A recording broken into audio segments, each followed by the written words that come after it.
তামিম যেন বলিউড সুপারস্টার কেজিএফ। দর্শক, কেজিএফ এর নায়ক যেরকমভাবে তার হাতিয়ারটা কাঁধে নিয়ে আসে, ঠিক তেরকমভাবে U19 এশিয়া কাপের চ্যাম্পিয়ন ট্রফিটা নিয়ে বাংলাদেশের টাইগার কাপ্তান আজিজুল হাকিম তামিম তার কাঁধে নিয়ে বীরের বেশি দেশে পা রেখেছে।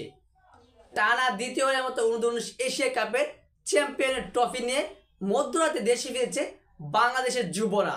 বাংলাদেশের যুবরা বিশ্বমঞ্চকে দেখিয়ে দিচ্ছে কিভাবে চ্যাম্পিয়ন হতে হয়, কিভাবে জয় করে তুলে নিতে হয়, তা আবার ভারতকে হারিয়ে।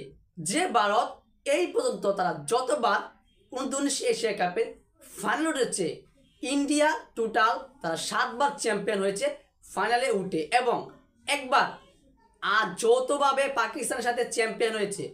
কিন্তু এই যে 2024 U19 এশিয়া কাপের ফাইনালে উঠে বাংলাদেশের কাছে, বাংলাদেশের যুবকদের কাছে 59 রানে হেরেছে এবং তাদের ট্রফিটা রেকর্ডটা ভেঙে ফেলেছে বাংলাদেশদের। তোমরা যতবারই ফাইনালে উঠছ ততবার জিতে গিয়েছো, কিন্তু আমাদের সামনে আর পারবে না। আমরা এখন শক্তিশালী টিম। আজিজুল হাকিম তামিমের টিমটা দেখিয়ে দিল কীভাবে জয় করতে হয়। সে দুর্দান্তভাবে জয় নিয়ে দুর্দান্তভাবে দেশে ফিরেছে ট্রফিটা কাঁধে নিয়ে, যেটা দেখে পুরো বাংলাদেশি ক্রিকেট ভক্তদের মাঝে একটি অন্যরকম ফিল হচ্ছে। একটা ইউনিক ফ্যাশন হিসেবে এই আজিজুল হাকিম তামিম দেশে ফিরেছে ট্রফিটা কাঁধে নিয়ে।